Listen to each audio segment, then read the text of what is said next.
Welcome to another edition of Let's Play Farming Simulator 2013 on the old family farm. Apparently our rooster wanted to come say hi today. Anyways, so we finally have a great demand. Corn is on great demand, and lucky for us we do have some corn. We have 42,000 liters of corn, which is good. I'm going to go ahead and get away from this. And our field right here is ready to be harvested. So this is all wheat. And what we're going to do is I'm actually going to create a course for this guy so he can drop off the wheat so we can do some other things. Just create a course quickly here. There we go.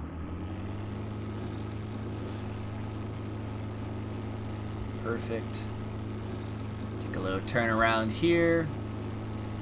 And I've discovered the drop-off point for grains doesn't work out so well for courseplay, which is fine. Most of the time I do it manually anyway, so it's not a big deal. But in this case, what I've been doing is just setting up a, when I do use courseplay, which hasn't been very much actually because it's a small map, which is kind of nice.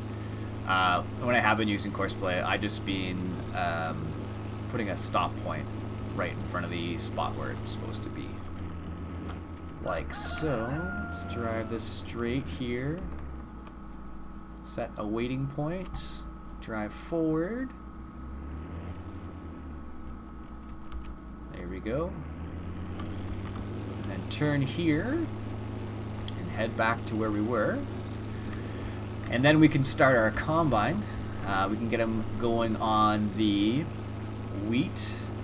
And then what we'll do is, while they're doing that, we will sell some corn and finally make some money, hopefully. Our cows have been making us money. I'm just going to leave them just outside the field here. Set them on manual, like that. Nearest waypoint. There we go. Let's get our combine set up here. There we go. And I set him a little on the side here because it's kind of has a weird little, I don't know. I plowed the field really oddly, I should say.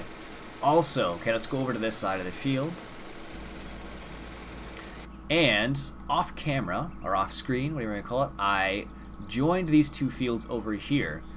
I don't think I did too bad of a job, but I joined these two fields over here, so now we have one big field of barley. So this is all barley now. So we have one field of barley, one field of wheat, and then we also have our potatoes that we planted mostly last episode. So that's our big field of barley. And I went a little too far. I realized that after the fact, and I actually, you can drive through these, so it's not a big problem, but I didn't mean to do that. Oh well. And our potatoes are getting close. They're not quite ready to be topped yet. Let's just double check. No, not quite yet. They're really close, but not there yet. So they're growing. Also, I bought a trailer for pigs, and I put a couple pigs in it just to verify this was the spot where you pick up the pigs, and it is indeed where you pick up the pigs, right here with this particular barn. So let's go ahead and sell us some corn. So we're at $800,000. So we started off with 1.4 million, and now we're at, oh, that's interesting. Oh, there it goes. And now we're at 800,000. So we haven't really made that much money, which is not good. So hopefully this makes up for it. So let's do a little run. Oops, try and stay off the crop here. Let's do a little run to the town, and what we'll do is we'll sell some corn. So I'm not sure right now. Corn, the sell price is, I think it's $3.20. I think I saw for it. Yeah, so it's $3.20 right now at the Bay Hay and Feed. So I'm gonna put the map on just to make sure I'm going to the right place, because there's a few places right around the town, just to make sure.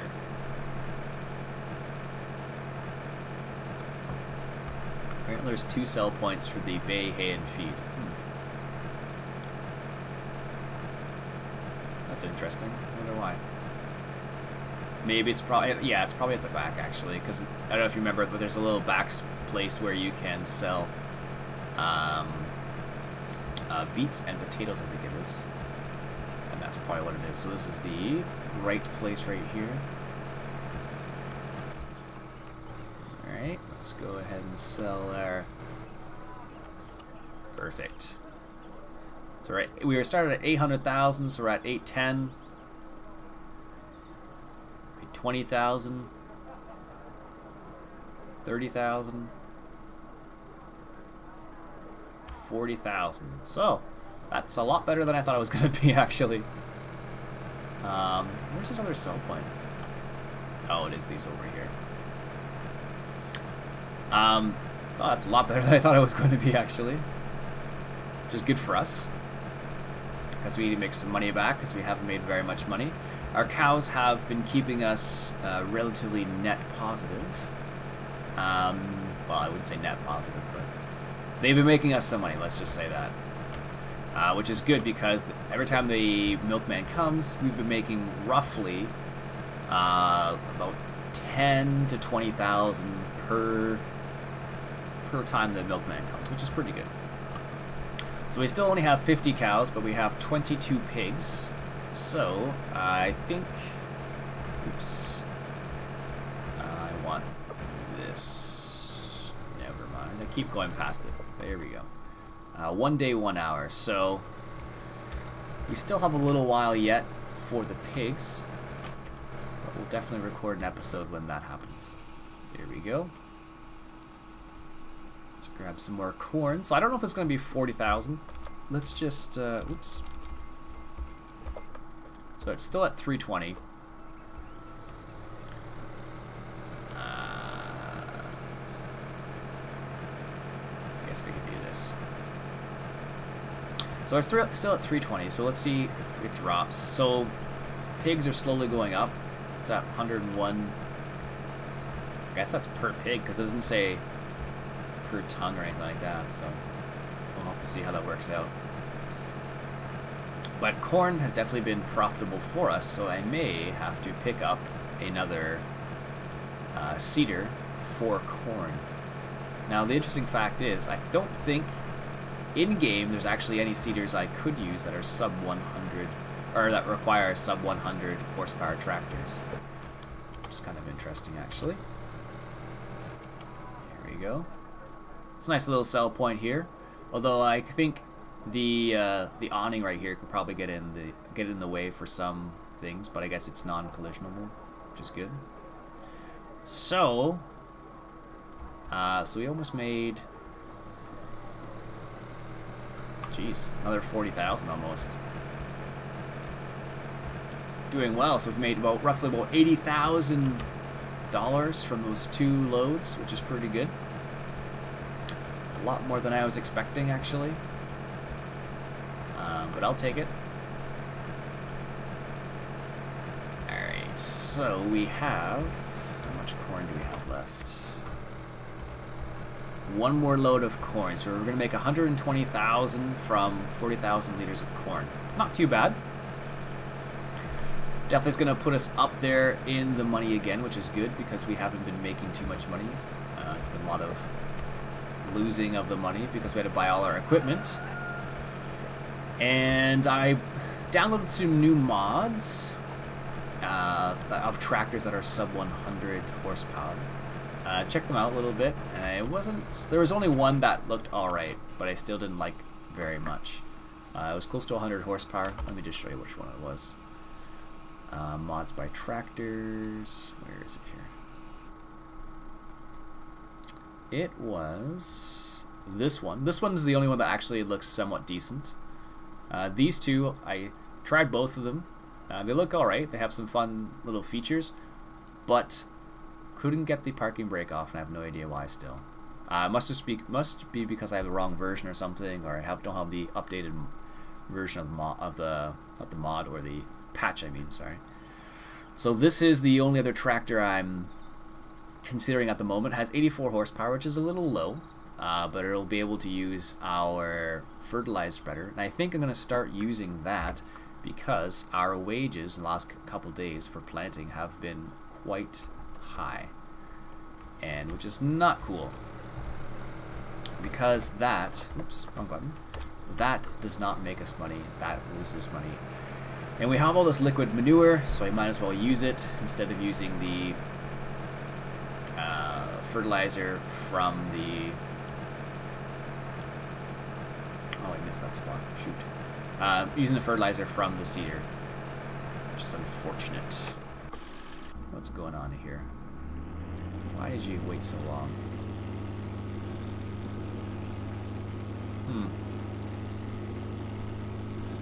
That's strange. Oh well. Just a little strip, we'll do that. We'll make sure we get that in the end. Good. We probably won't fully unload him, but probably be enough. Alright. Let's go in-cab view a little bit here. I must admit, these are nice looking tractors on the inside. Simple, but they look really nice. Nothing too crazy. I think, is there any in-cab stuff? Yeah, you can open the door up. And the back window, I think.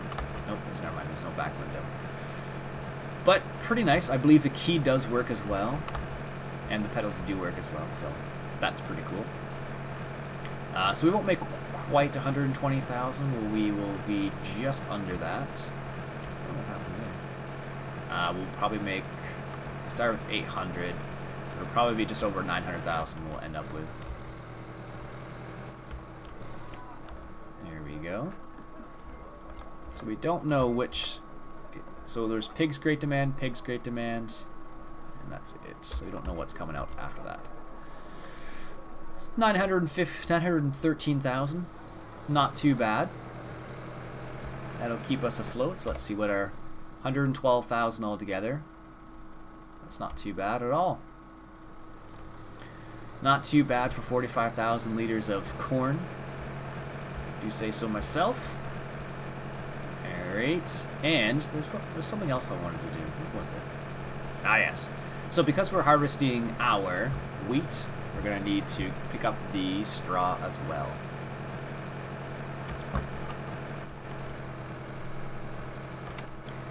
And we can't quite harvest potatoes yet. I'm going to have to do a course play for that for sure, because that is just not fun at all when it comes to doing it manually.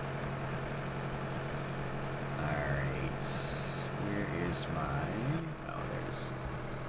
So let's put this in our shed over here. Oh, it's reached its waypoint. Oh, and it's weird. I don't know why it unloads there. But, oh well. At least it unloads. Does it work the way it's supposed to? It does. Perfect. So let's, might as well save this course. Save it as F1 unload.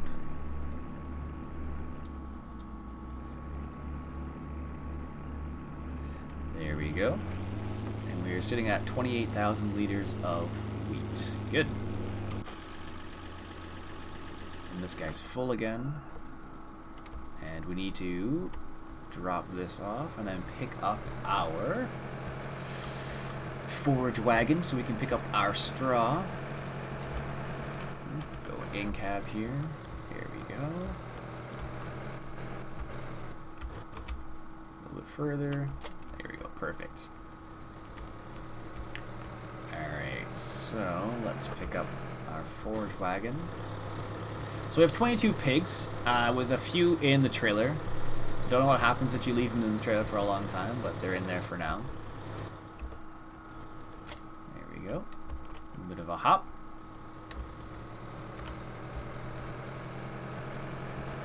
And we're going to go get the straw because our mixing station needs some more straw. I haven't been giving the pigs any wheat or barley yet. And I haven't given them any mixed rations because, as I mentioned last time, that is kind of expensive to do. But I seem to have enough. I seem to have enough mixed rations, so I may start giving some of that to the pigs. But that also means that there will be an increased productivity of the pigs, which means more pigs, which means they want more. They always want more, which is the unfortunate part. I guess that's why they're pigs. Bad joke. Yes, I know. Alright, let's turn on our forager here. Start picking up some straw. So, it looks like our cows need some straw, so we should give them some straw. And our pigs, do they need any straw? Yes. So it looks like we'll be using this straw up quite quickly. It's one of the reasons why I decided to do wheat over here. Another field is barley. Why did it stop there? It's weird.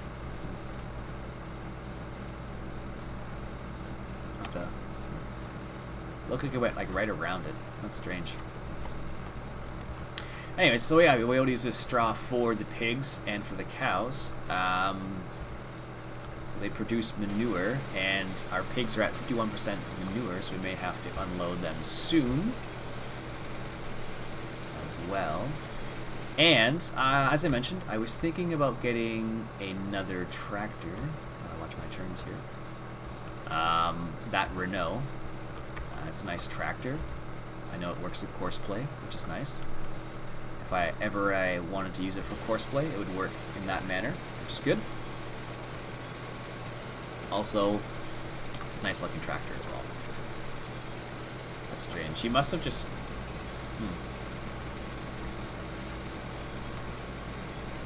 That doesn't make any sense why he did that, but oh well. Let's just scoot to the end of the row over here. Go pick up, start on this row. Take a nice little wide corner around here. There we go. I hope you're liking the sub 100 horsepower tractor style, I guess we can call it, because it does add a certain level of interesting complexity, because you do have to kind of pick and choose your equipment a little bit more. As I mentioned, I almost didn't do potatoes because the equipment would have required, it was pretty close to 100 horsepower, so we technically were underpowered for the equipment a little bit. However, it definitely will still function. It's just a question of trying to be somewhat realistic. So that was part of the reasoning. 99%. Can I get at 100 this little end here? No. Perfect. Alright. I wish there was another entrance to the cows on this side.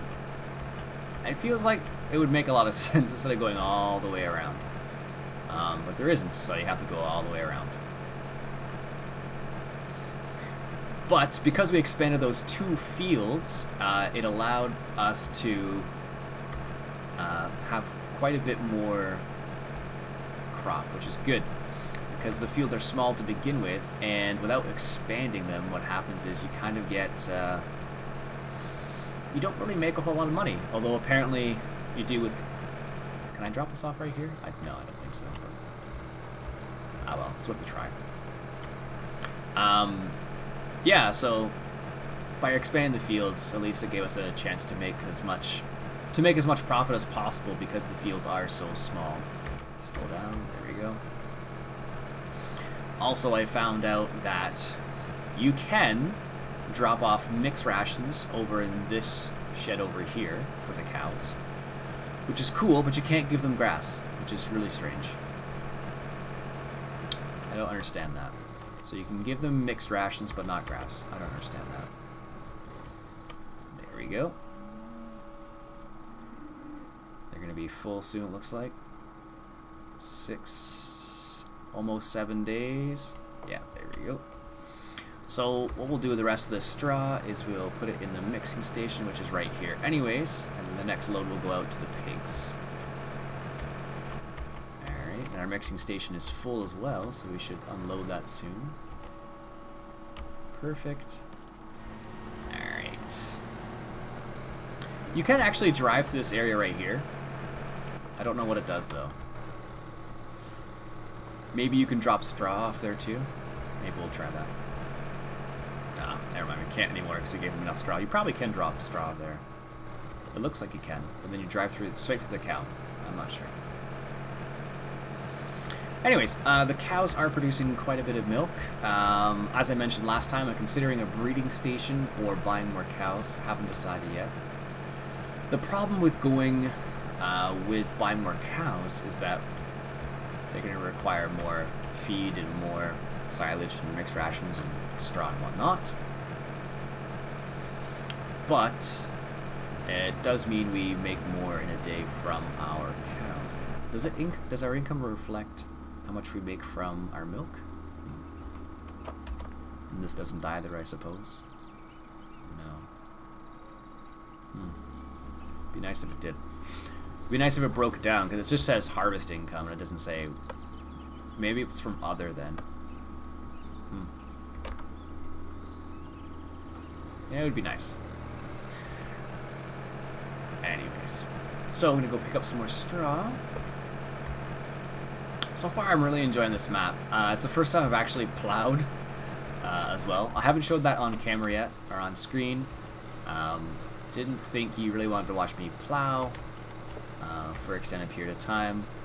So basically it took 2 tanks of fuel and a lot of discovering how the plow works properly.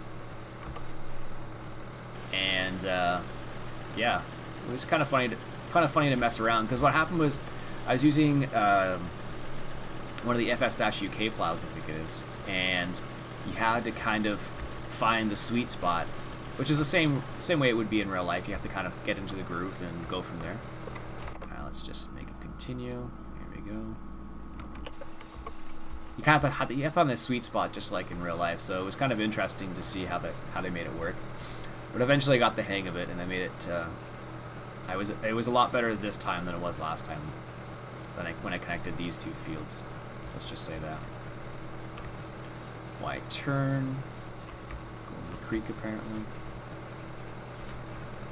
There we go. Yeah, I'm really glad I picked up this forage wagon instead of the self-propelled one, because that would have been a nightmare. Not a nightmare. I shouldn't have said that. But it's more like it just would have been a pain, because the width of the pickup on the self-propelled one is just ridiculous. And this works out a lot better, so. Good. About 2/3 of the way down the field. Gotta watch where I'm going here. Keep it straight.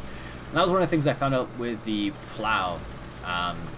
It was actually, the best way I found was just to follow I guess it'd be a furrow. To follow a furrow, basically, and just put one of your tires on that. And I suppose that's the way they do it in real life. If you're from Ontario, there's something called the Hastings Plow Match, and I've been to that before. And it's not so much a plow match anymore. It's more of a farm show, I guess is what you would call it these days. Because there is a plow match still, but it's more about the show and the tractors that are there and whatnot. So, but it is cool to check out what they've got available. I know this year, I didn't go this year, but I think I went a year or 2 ago, and I watched the Hastings Plow Match, and it was interesting to see what they had there. Because it's become more of a farm show, they definitely have gotten some of the more bigger equipment there. Some of the I think they had a couple of quad tracks, and they did some tillage demonstrations as well. And it's kind of interesting to see. These days, what people have been doing a lot more lately is they've been doing not necessarily full-on like plowing. They've been doing like vertical tillage, it's called, I believe. And the idea behind that is just to aerate your fields a little bit. So instead of disturbing all the soil in your field, you're only like basically just digging like slits in the field. And by doing that, where are the pigs? And by doing that, basically, you open up, you let some air get in there, you let some moisture get in there. Oh, it looks like the potatoes are ready to go too. Are they? Yes, they are. Now, this is a strange situation because I don't know if you can top the potatoes backwards. I'm pretty sure you can. And I guess we're going to find out. So, I need to do that manually. Just fine. So I'm going to make a little exit here. There we go. So, as I was saying about vertical tillage, yeah, so what they kind of do now is some people just they just do vertical slats or slits in the soil to allow the roots to go somewhere and allow air and moisture to get in there. Well, I'm going to need to open this up. Move this F-150. It's funny, I downloaded a couple other versions, and so now I have like an F-150 and F-350. And probably this truck might be a bit small for this trailer, I don't know. It's only pigs. I'm actually going to move it out of the way here. Right out of the way. And I don't know why. This is a nice... I like the way this truck reacts and whatnot, but it makes it has a weird ticking sound when you drive it. And that's really annoying. So it's like... it's just the sound file, I guess, because it'll go... You'll hear it and it'll drive and it'll be like a tick sound. It's really odd. And it annoys me. So I might change the truck for something else. I downloaded a couple other trucks, as I mentioned, so I think I have 3 F-150 versions now. And I also have a Dodge 3500. Check that out off screen. Didn't like the way it worked, to be honest with you. It was too floppy. Oh man, really? Okay. Well, I guess they're good. It was a little floppy, so like when you moved around, it kind of like bounced around as if it were,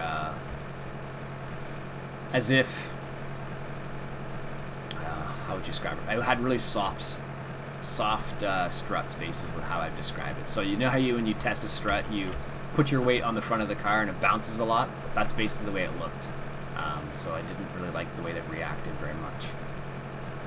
But I do like the way the F-150 reacts to when you drive it. It has a nice sound, but it's weird. It has this weird...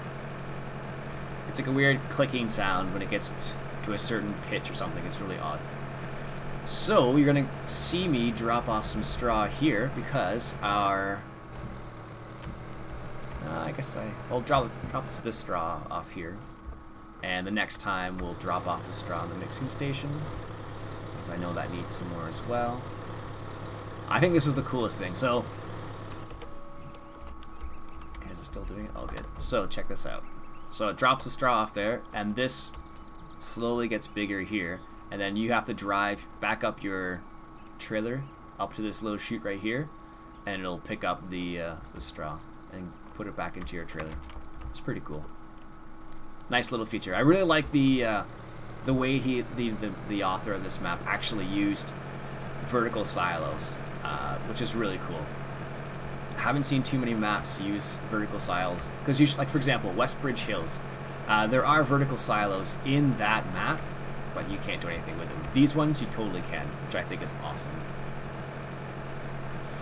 And I haven't actually seen too many maps with functioning vertical silos yet. I've seen a lot of those types of silos, which is fine.